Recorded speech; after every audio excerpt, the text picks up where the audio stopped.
a podcast of sports with your host, Jay Pops. Guys, today's date is December 6th, 2021. We're starting to get a little breeze out here in Houston, Texas.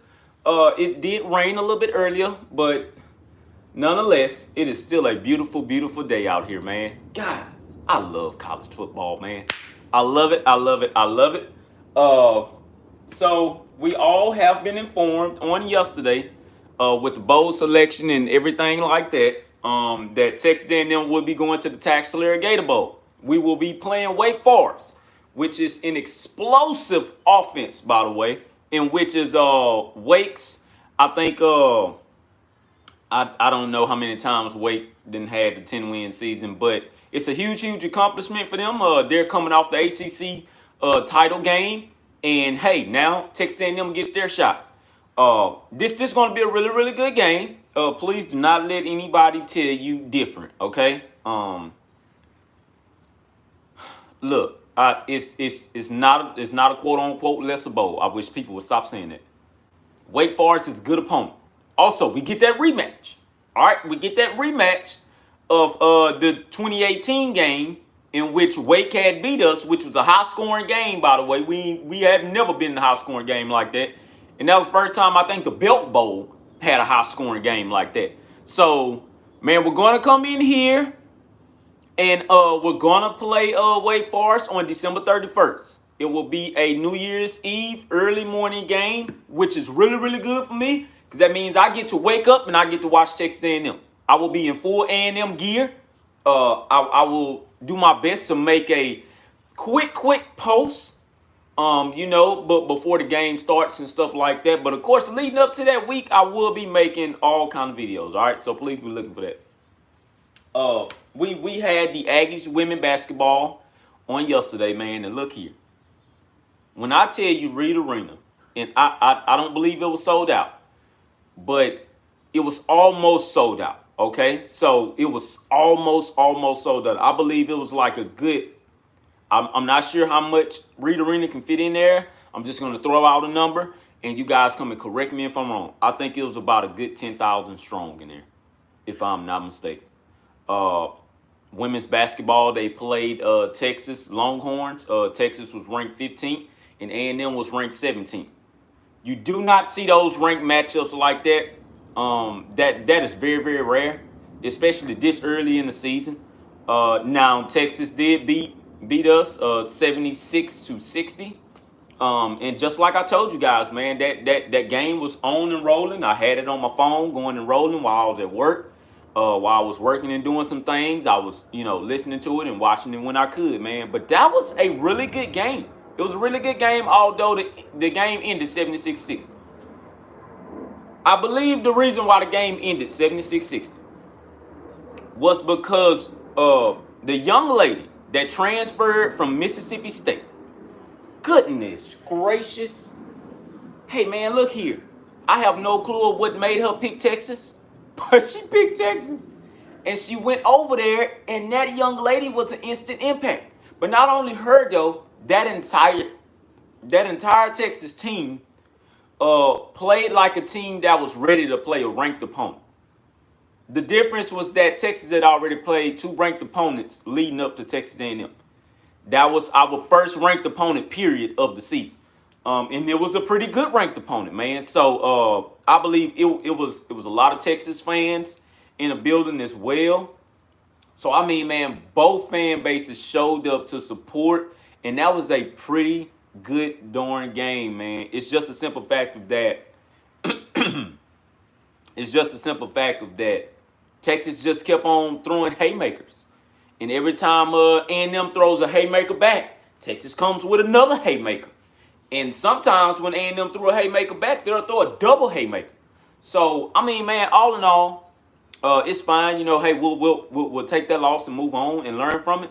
But now Texas A&M knows what they have to do going forward, man. Nobody is taking Texas A&M lightly, and nobody's taking University of Texas lightly. Matter of fact, I believe that UT was in the Elite Eight last year, if I'm not mistaken, while A&M made it to the Elite Eight. I don't believe we made it to the Final Four. If I'm not, if my memory is jogging right, I don't believe we made it to the Final Four. but we made it to the Elite Eight, and we lost to Arizona or Stanford, man. It was one of them, but we either lost to Arizona or Stanford. I don't know if we was in the Elite Four or the Elite Eight. Somebody has to come and correct me on that. All right, but Texas was a part of that Elite Eight team club as well on last year, man. So it's some really, really good things going on with these programs. I believe the coach for Texas has been there for 2 years, and of course, the head women's basketball coach, Gary Blair, he will be retiring this year, man. So that was a good, memorable game, and I thank the 12th man for coming out and supporting like that, man. I really, really thank them for that, man. Of course, I wasn't in attendance, but I was there with you guys. You know, a part of the Aggie spirit, man. So I really thank you guys for showing up in a big way. The Yale leaders were there. I mean, man, everybody was in attendance. The Cypress High School, one of those high schools, was there. So man, they were really, really on it. The whole girls basketball team showed up to that game. So man, when I tell you that the state of Texas women's basketball program is pretty much lit right now, in which is the word that the youngsters use, lit. Man, it's lit. It's on fire. It is on fire right now, man. So you guys continue to watch that. Once again, man, shout out to the women's basketball team. I believe they may have slid them down the polls, in which is expected, but nonetheless, they will not be out of the top 25. All right, they will not be out of it. But this is the first loss of the season, and of course, what other program wanted to give it to them more than the UT? You know, we all know the rivalry. The rivalry is long, so of course they wanted to give us that. Let me go down my schedule here, because I'm not sure of what the next game may be. So let me look at this.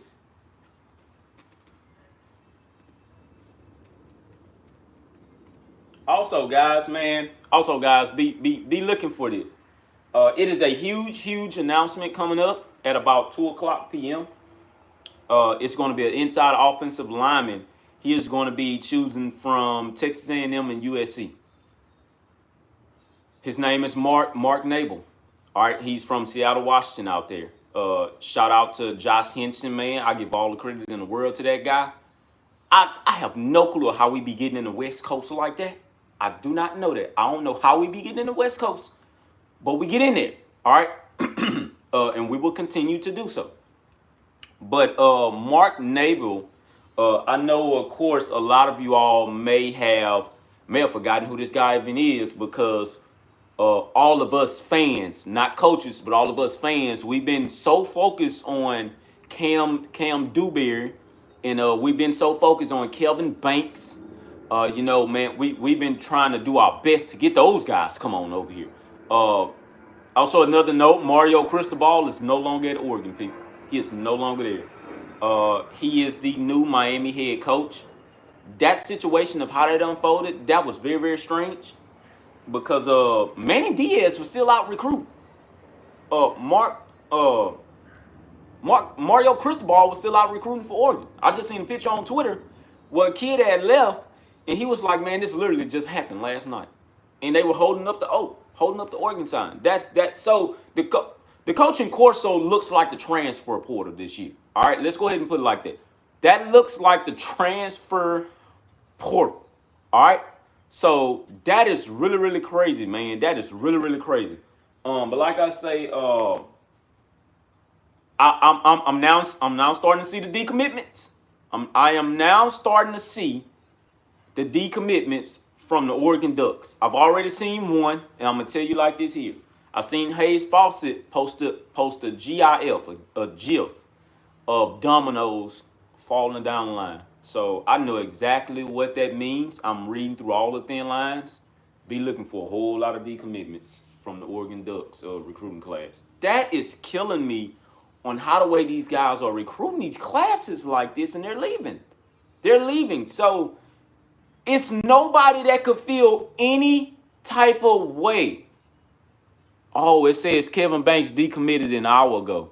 I honestly did not know that, because from what I was looking at, Kevin Banks was still on the radar for Oregon, man. I did not see that. So hold on, man. Let me really, really look at this. I did not know that he decommitted an hour ago. I thank you for coming in here and saying that. Let me go to the football recruiting, man. I honestly did not know that young man decommitted an hour ago. Man, let me look at this. So, from what I'm looking at, it looks like he's still committed. Uh, I don't see him. I don't see him being decommitted. So, of course, now, if he decommitted, of course, Longhorn fans they're trying to do everything in their power to get an offensive tackle to come over there and help them. They're trying to do everything in their power to get Quinn Ewers. I don't know if. Okay, so first of all, look here. I'm gonna tell you this. Let me go ahead and cut this short. It was out of it had supposed to been from out of Texas A&M and Texas in the first place. This guy was a very hard lean to Texas A&M. I would tell you like this here. I doubt strongly that he will go to University of Texas. All right. Longhorn fans going to be mad at me for that. That's okay. I'm very, very cool with it. But it is no doubt in my mind, if that young man decommitted like how you just said he did, it is no doubt in my mind that he will end up a Texas A&M Aggie, and it's no doubt in my mind that Cam Dewberry will end up a Texas A&M Aggie. And Texas fans are trying to get Cam Dewberry too, and these guys are very, very long shots for them. But then again, they may not, because there's a lot of people that told me that that Denver Harris was a long shot, and I told a lot of people he was not.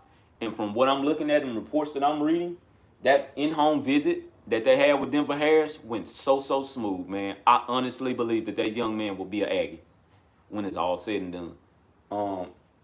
I believe Kelvin Banks will be an Aggie when it's all said and done. The only guy, and I hate this, and look, this is not our team, but like I said, I'm such a huge fan of recruiting in college football in general.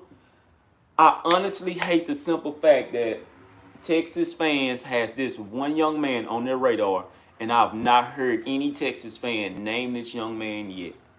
His name is man, and let me go to him. And I was vowing for this young man. And you talking about a long shot? That young man is a long shot. So I know I kind of got off topic because I was talking about other girls here. But this here was this young man, man. And like I said, I really, really hate that they aren't even much saying a thing. Okay, so Kelvin Banks did decommit. Okay, so thank you for telling me that, man. I'm gonna have to go on my Twitter. Of course, I haven't been on there, so I'm gonna have to go on there.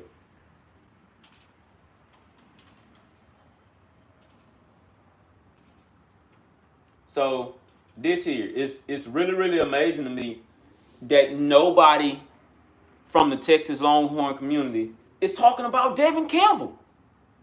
I'm gonna say this once again. Nobody is trying to get Devin Campbell, man. This guy, and I'm looking at my 247 crystal ball, and that guy's 100% crystal ball to Texas. I have not heard a flip thing from any Texas commit or anybody that's trying to get Devin Campbell to come over there, man. But they're saying they need an offensive lineman. That is so shocking to me. The thing about it is that they want to get whoever is committing to Texas A&M or whoever is real close to committing to Texas A&M to come over to Texas. God, you guys have a guy that's literally sitting right here in your backyard in Arlington, Texas. Sitting right there, man. Sitting right here. And nobody has said a thing about him. I haven't heard a recruit mention this guy or nothing. And that is so crazy to me.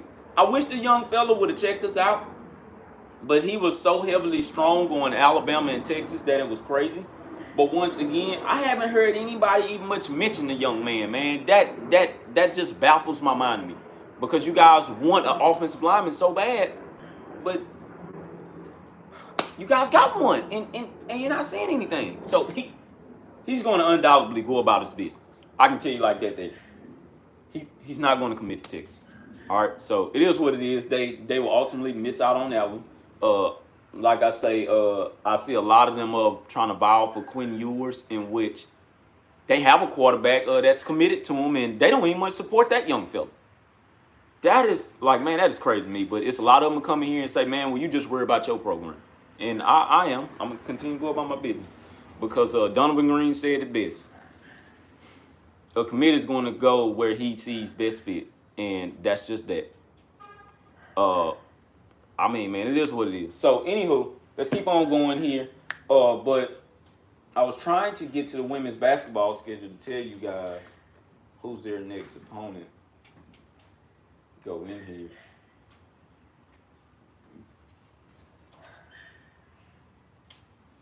So their next opponent is Texas Southern, and they play on December 9th. It will be down there in College Station again, of course, but they play Texas Southern, and after that they play TCU. So men's basketball, they play TCU. I believe they play on Saturday night, if I'm not mistaken, either Saturday night or Sunday night. I know it's one of them, but be looking for that. The young lady who was putting on the show last night was Jordan Nixon. She needs some help. She needs some help, man. And I believe that was a game that they needed because they hadn't played a ranked opponent, a very good ranked opponent at that. But they needed that. They needed that slap in the face to wake them up. All right. So guys, let's keep on going here. But like I say, and I'm not going to stay on here for too long because I want to say the breaking news of when Mark Nabo uh, announces his commitment. I really want to say that, but I may just stay on here to 2 o'clock. But then again, I may not stay on here for that long because I'm going to keep you guys for over the time period. All right. So, anywho, man, the Tax Slayer Gator Bowl. First and foremost, shout out to the Texas A&M defense. And I don't hear a lot of people mentioning this because we had a quote unquote failure season. I don't mind anybody saying that it's a failure season by all stretch of the imagination, but how the way you put it, in my mind, in my opinion, needs to be said a little bit better. Like these guys took a lot of losses, man. So they took a lot of injury losses, but they were in all four of those games that we lost, and which is so crazy. They were in all four of those games. We shouldn't have lost the LSU game. We shouldn't have lost the Mississippi State game. That's just that. The Ole Miss game, okay, I'll accept. The Arkansas game, okay, I'll accept. The Mississippi State in the LSU game should not lost. Should have not lost. This should be a 10-2 team right now. And I'm gonna say this once again. This should be a 10-2 team. All right. I hear what you're saying that A&M should get seven out of like the 9 5 stars, but I'm telling you this right now. We should be able to land 8 to 9 5-star recruits. And I know that sounds really crazy to you, and it's a lot of people that's going to kick that down the drain, but I'm telling you what I know, and I'm telling you what I see. Texas A&M should undoubtedly sign 8 to 9 5-star recruits in this class alone. They should sign about, I believe, maybe 16 or 17 4-star recruits and about 4 3-star recruits. So what is that? 4 plus 17, that's about 21. 21 plus 9, that's about 30. That's about 30 recruits, in which 32, I believe, is the limit. So I'm telling you like this, man. We should sign a lot of recruits on December 15 alone, because with Cam Dewberry, it's down to Texas A&M and who else did he say? Texas A&M and who else? Was it Texas or something? Can't remember what he had said. Texas A&M and OU or something like that.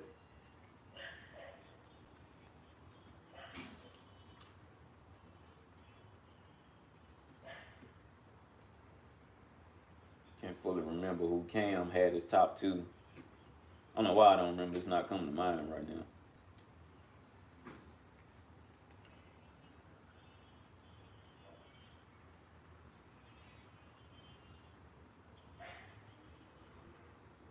Where you at, Cam? All right, here you go. So his top two.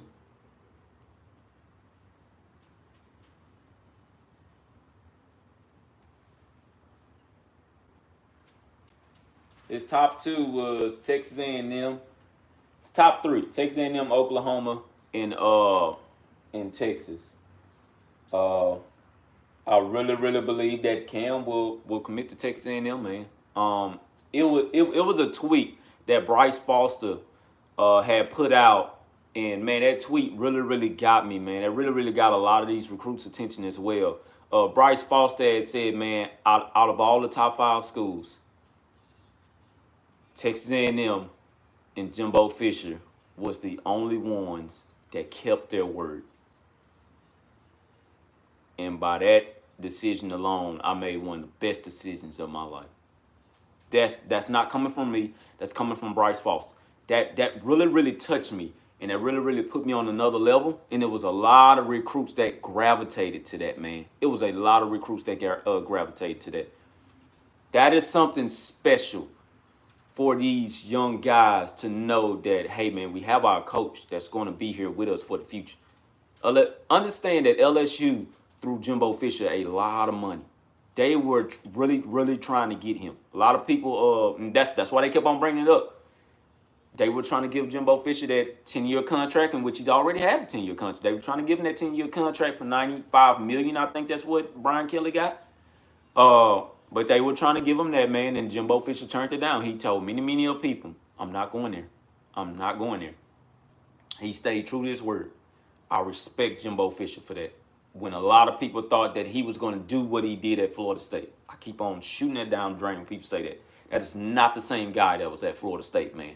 I'm sorry, that is not the same guy. What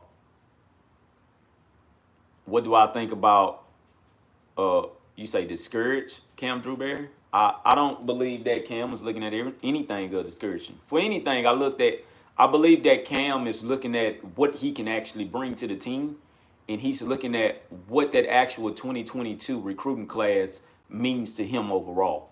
The number one recruiter in that class is Bobby Taylor himself. All right, and any recruit in that class can tell you that, like I just told you guys. And I seen a tweet on Twitter yesterday where Cam was reaching out to Bobby Taylor on Twitter, in which Bobby Taylor makes that known on purpose. He wants other people to see that and feed into it. He was reaching out to Cam and letting them know that, hey, man, it was nice meeting up with you, but it's time for us to meet back up in College Station all over again.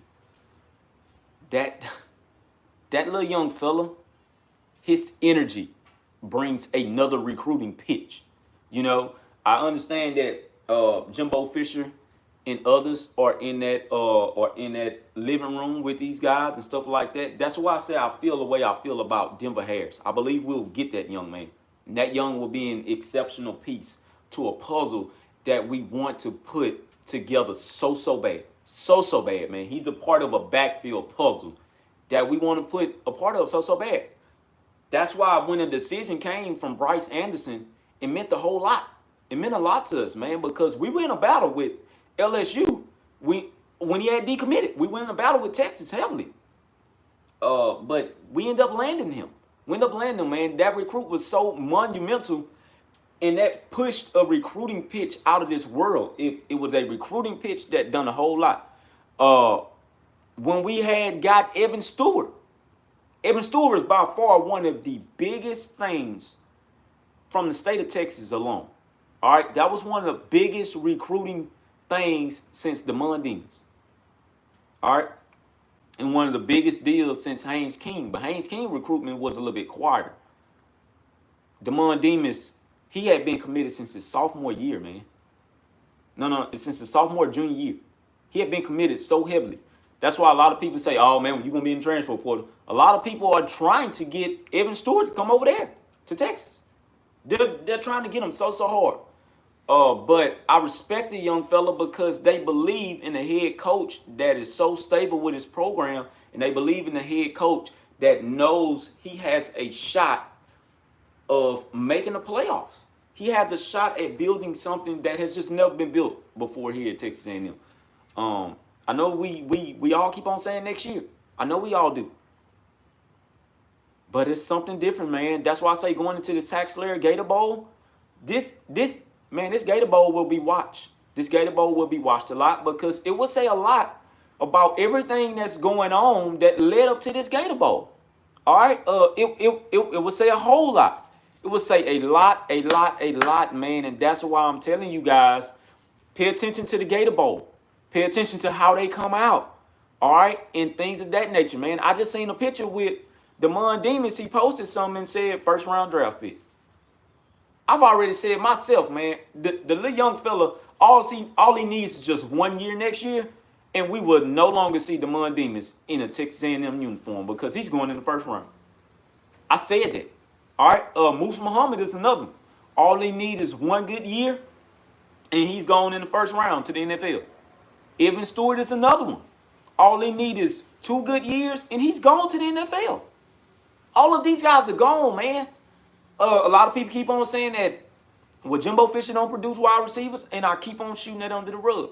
I honestly do. Once again, pay attention to this Texas Gator Bowl. Zach is going to be our quarterback. Haynes King will not be there. All right, Haynes King will not be the QB. He doesn't need to be the QB. Opt-outs. I don't even much believe this was an opt-out. I just believe that the coaching staff set this young man down. DeMarvin Leal will not play in this bowl game. All right, he would not play in this bowl game at all. That is fine with us. I did not expect DeMarvin Leal to play anyways, so that's fine. We now get a chance to see the next crop of talent that was after DeMarvin Leal and others. All right, like Shamar Turner. I'm ready to see that young fella. I seen him in the first game, and that whole crowd went ballistic when Shamar made that sack. Okay? I'm going to say that once again. When Shamar made that sack, the whole crowd went ballistic. He's the one that looks like a Myles Garrett. DeMarvin Leal had his own style. That's why he's going in the first round. Everybody has their own style. Shamar Turner looks like a young Myles Garrett, man. He's angry. He's forceful. He pushes blockers all the way down. And once he gets in there, there's no quarterback that's escaping him. That's why I'm very excited about this defensive line coming back. This defensive line in the Texas Gator Bowl is going to be phenomenal. I'm excited about Tamar Sedelic. I'm excited about Elijah Judy. I'm excited about Fidel Diggs. I'm excited about Isaiah Rakes. Okay? I know a lot of these guys, man. I'm so excited about them. PV and Johnson, they're gone. I did not hear that they are opting out. I did not hear that Keon Green is opting out. I have not heard anything from those guys. I believe those guys wants to play. I believe that if they did not want Keon Green to play, he would ultimately pancake block whoever is trying to block him from playing in this bowl game. All right, so these guys want to play for the love of A&M and for what A&M did to them. The only reason why DeMarvin Leal isn't playing is because I believe that Mike Elko and Jimbo Fisher, as well as Terry Price and Elijah Robinson, all talked to him and sat him down and said, man, we don't want you to play in this game. DeMarvin, you may want to play, but we don't want you to play in this game. All right? I know you want to come in, hype, stuff like that, but get ready for the NFL. The same can be said for others, but I think others want to put on the show. You know, they want to give it one more last ride. DeMarvin Leal, he doesn't, as well as Keon Green does not need to play neither. But I haven't heard anything from him. Guys, it is now 2 o'clock. I will stay on here for just a little bit and see where this young fella will ultimately end up, Mark Nabo. I wish I had my Twitter. So it says Nick Saban and Jimbo Fisher among coaches this week coming to see 5-star Anthony Lucas. Understand that Nick Saban is going to trail us. That's just that. So, see what it is. See, I'm going to have to see it on Twitter. All right, so I will be back on to talk about it on tomorrow, and I will let you guys know where this young man. Well, you know what? Hold on, guys. Stay on there. Let's see what this guy ended up to.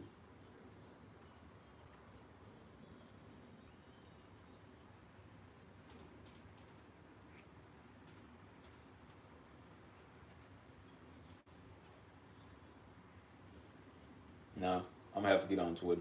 All right, so that's it for you guys. That's all that I have. Please continue to subscribe to the podcast. I love all of you. #GigaMegas.